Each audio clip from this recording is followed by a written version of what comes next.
Welcome back, everybody, to Discussion America with me, your host, Anthony Fiorinelli. Well, this week I was going to discuss the Democratic debates, but I'm sure, as you all well know, we had a couple of mass shootings this weekend. I'm going to discuss that a little bit. And I want to say, you know, my prayers and my thoughts go out to all the families, members that have to deal with this horrific mess that we're in now. And I've discussed this before when talking about the Second Amendment and gun rights, and I'm going to discuss it again today. You know, while people are screaming at the top of their lungs for stronger gun control, and we got to get rid of these guns, and it's the president's fault because he keeps promoting white supremacy. We're going to deal with that today. First, I have yet to hear the President of the United States promote white supremacy. I have yet to hear in any of his speeches him saying, "You go, guys. You go, you white supremacists. Keep attacking everybody that doesn't agree with you." I have yet to hear that. But see, what you do hear is the mainstream media read into what he says as promoting white supremacists. Oh, he talks about illegal aliens. He talks about we're being invaded by the onslaught of foreigners. You know what? All he's doing is speaking the truth. When you have 2,000 people marching to our borders, I'm sorry, that is an invasion of people. I'm not saying that they're at war with us and they're invading our country to take us over, but 2,000 people marching on our borders is an invasion. No matter how you look at it, they're rushing us. They're overwhelming our border patrol people, and that is an invasion. They're not going through the right channels for whatever reason. They're trying to overwhelm our borders, so they're making us deal with them. Okay, that is an invasion.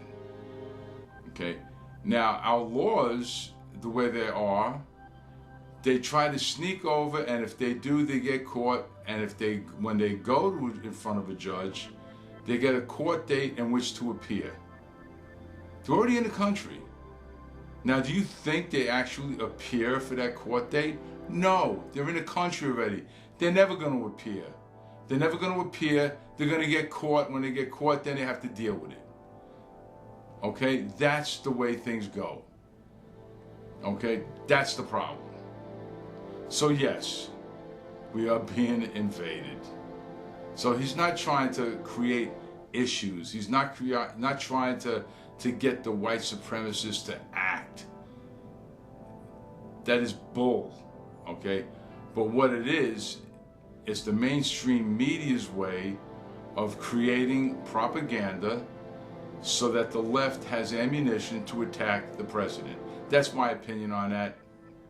Call it what it is. Tell I'm crazy. Whatever. That's my opinion. That's where I see it. Okay. Now, let's talk again about the gun issue.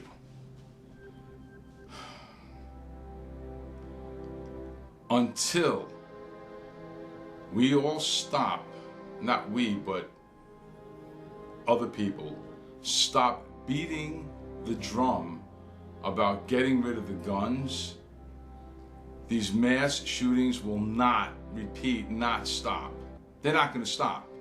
until the real problems get addressed. All right? And the real problem is not the guns. We've had guns in our country since the beginning of time. Since the inception of this country, there have been guns. No foreign nation has invaded our soil because of that fact. Because there is a gun behind every blade of grass. That is a famous quote, look it up. That's why no foreign nation ever invaded our soil. And I kind of like that. All right, I want to keep it like that. So now, what are we talking about? 50s and 60s, maybe even before that. There used to be shooting clubs in high school. Kids would learn how to shoot their rifles. Hunting clubs for teenagers. They learned gun safety. They learned this stuff in school. Also, if I remember correctly, pickup trucks. Kids used to drive to school with their pickup trucks that had rifles hanging on racks in the back window.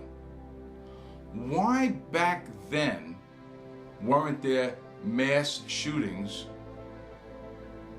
by teenagers, by young people? Why weren't there mass shootings back then? And back then you had the KKK, you had all kinds of crazy stuff going on. Why weren't there mass shootings? I mean, you have to ask yourself that question. Why is it that starting in what? 2000s, we started having mass shootings? One here, one there. Now all of a sudden it's becoming more and more with more and more mass shootings, more and more people are killing. It's a social and mental health issue. I've said this before, I broke it down before, but it looks like I'm gonna have to break it down again. Now I made comments on Facebook this morning with regard to that. One of my friends, dear friends, wrote something on Facebook, he's fed up and all Trump supporters are deplorables and when are we gonna wake up and see him for who he is? It's his fault, it's his problem. And he's no good. It's not Trump. I'm getting sick and tired of everything that goes wrong in this country is laid at Trump's feet. For what reason? I don't know. Other than the utter hateness, the hatefulness that people on the left have for this man, I don't get it. They lay everything at his feet, everything at his feet. And it's not him, it's how the mainstream media talks about the problems that we have, and they always slip his name into every problem. If Trump wouldn't talk this way, maybe that wouldn't excite the white supremacists to act like this. I'm sorry, it just doesn't work like that. You can't blame the politician for an act that Trump isn't telling them to go out and kill people. It doesn't work like that, people, I'm sorry. But how it does work is this. People are going to say I'm crazy, and I really don't give a rat's ass if they say I'm crazy. But everything started with the women's movement. Yes, women get up in arms, start writing me letters, drop me emails. Oh, you have a right. Yes, you do have a right. I'm not saying you don't have a right. But what I'm saying is this. First started where the women wanted rights, they wanted to work. Fine, work. I don't care. Work. Your little heart desires. And you do deserve the same pay as men. Yes, you deserve all the rights that you're getting. Yes, or that you want, you're trying to get. Yes, you deserve all those rights. I'm not trying to take anything away from you. But this is what I'm saying. This is what I see. When women started to really go into the workforce full force, first it was for self-esteem. And you know what? Got to be right. But then mothers started going to work. And they started going to work for their self-esteem. They wanted to feel more important, just as important as the husband. God bless you, you had every right. Maybe men at that time, in that year and that time, weren't treating their women as they should have been treating them, with more respect. And you wanted to get your respect, and you deserve it. But then it became a necessity. Then life in America, the jobs weren't paying as much as they should have, but expenses kept going up. So it was as a necessity for women to go to work to help support the families. So now the women weren't home, nurturing their children, teaching their children right or wrong, telling them what they should and shouldn't do when they're faced with problems with other kids. Excuse me. When they're faced with conflicts in school, when they're faced with conflicts on the playground, there wasn't mommy to go run to for advice. So either they had to figure it out for themselves, or they went to the wrong people for advice and got the wrong advice. So now you have a kid that has nobody to run to because mommy's not home, mommy's working, daddy's working. You're at a daycare center, or your nanny's taking care of you. She doesn't know what to tell you. She's a kid herself. Or she got some old lady that don't know what the hell to tell you. No morals are being taught to the kid. No, the proper advice is not given to the kid. Not being taught how to deal with problems, how to deal with other people.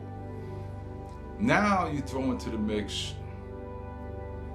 violence, realistic violence on TV, realistic violence in the movies, and realistic violence on those crazy video games that they don't put down. They're constantly playing, either on their tablets, on their phones, or on their computers. They're constantly on their computers, constantly on their phones, on their tablets, playing these video games. They don't interact with other children, do they?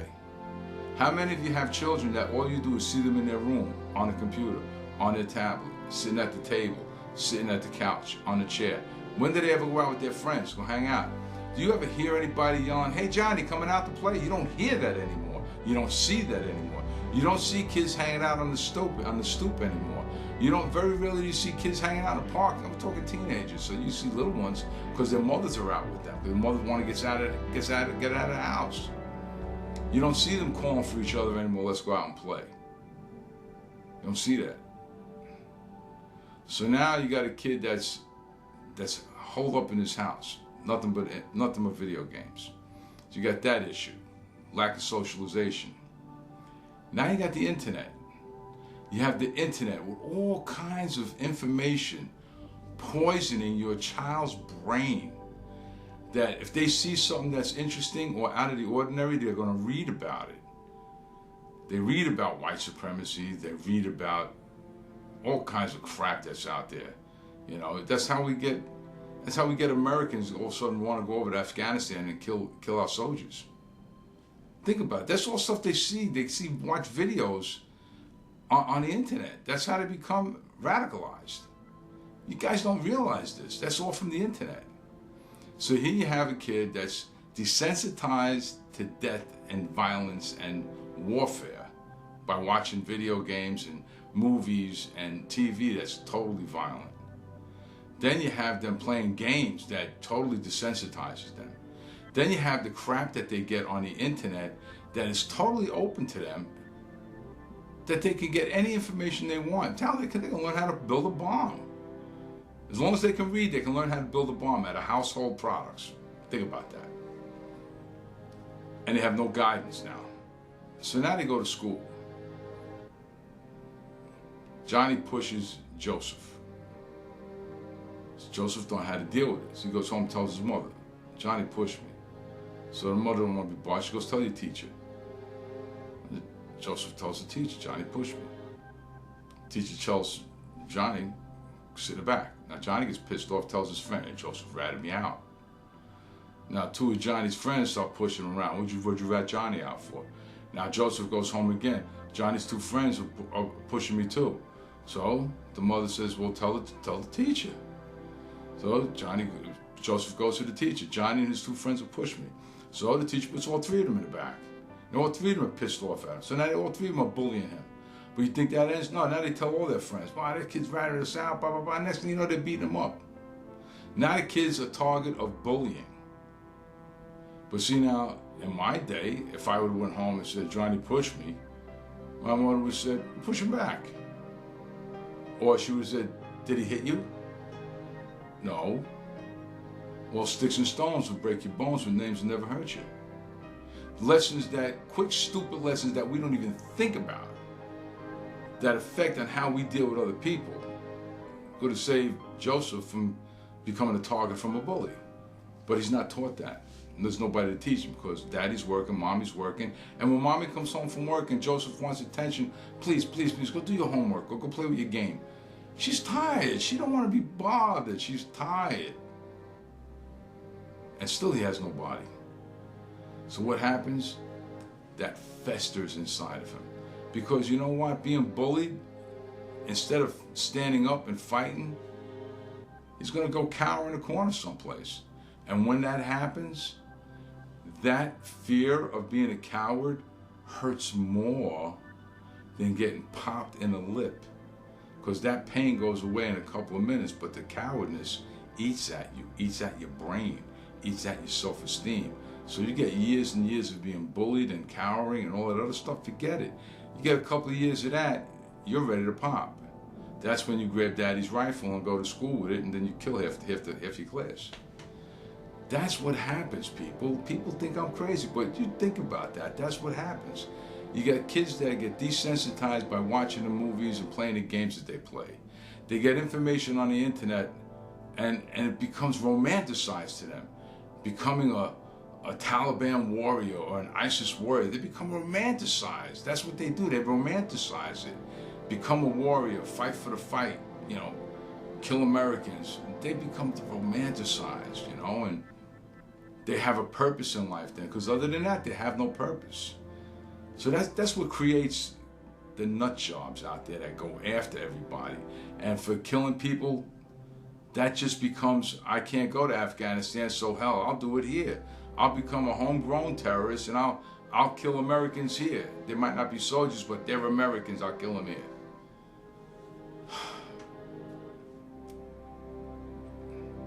Mothers are by far the single most important job in the world. They're more important than a president, more important than a king, any heads of state. They're the most important job in the world. Without your mother, there's no lessons learned, there's no nurturing. There's nobody to guide you. Mothers are the single most important job in the world. Kids are getting lost. Kids are learning from the internet. They're learning the wrong things. Kids are getting desensitized to death and destruction and to war. Things are being romanticized by what they're seeing on the wrong websites. These are the things that are happening to our children. If you noticed, it was like a 20, 30 year period by the time those kids are having kids. So that puts the timeline into the kids that are now becoming of age. And those are the kids that were affected the most, because the kids that are having those kids, they're so indoctrinated not to worry about their kids being raised by somebody else. That's the problem. Your kids are not being raised by you. Your kid's being raised by a stranger that don't give a rat's ass about your kid, other than the paycheck that they get to care for them. That's it. And our president is getting the blame for that. That's because of the media. The media, their objective is to make him look as bad as possible because they want him out too. Not just the Democrats. The media wants him out. But he's screwing up the major plan of a one world order. That's why everybody wants him out, because Trump is screwing up their plans for one world order. And you know, that's what you have here. And before I close it out, I want to tell New Yorkers something. Did you guys see de Blasio's face when he started talking about, I'm going to tax all the rich people, everybody? He's getting his jollies off at the thought of just taxing the hell out of everybody. That's the guy that you voted in for mayor, people. That's why you have congestion pricing. That's why you have these new laws on the books with the 400 or so extra red speed cameras. Oh, God, 25-mile-an-hour speed limits. People, you screwed yourself. You Democrats, you voted them all in. And now that the Democrats have control of New York and New York City, I don't want to hear anybody complain about congestion pricing when they start banging you for $11.75 or 50 cents to go to Midtown. I don't want to hear you theater people saying, oh my God, it cost me so much to get to Midtown, then I have to pay to park. I don't want to hear that. Did it to yourselves. And Cuomo, naming a bridge after his father. Yeah, who paid for all that extra signage? Yeah, we did. I didn't see anybody ask me. I didn't see him go into his bank account and pull out the millions of dollars it cost to re-sign everything. You paid for it. I paid for that. And about taxes. Millions of dollars in taxes. Millions of dollars in collecting tolls. Millions of dollars in paying for the subway and buses. Long Island Railroad. But yet they don't have enough money to maintain the subway system. I keep telling you guys, talk to your assemblyman, find out how come nobody's demanding a forensic accounting of every damn agency in this city, find out where all the money's going. Or in the state, rather. Where is all the money going? Whose pocket is it going into? Yeah, well, everybody, God bless you all. God bless the people that lost loved ones in the shootings. This is Anthony Fiorinelli from Discussion America saying, I'm out. I'll see you next week. Stop blaming a man that's trying to make this country better. Bye-bye.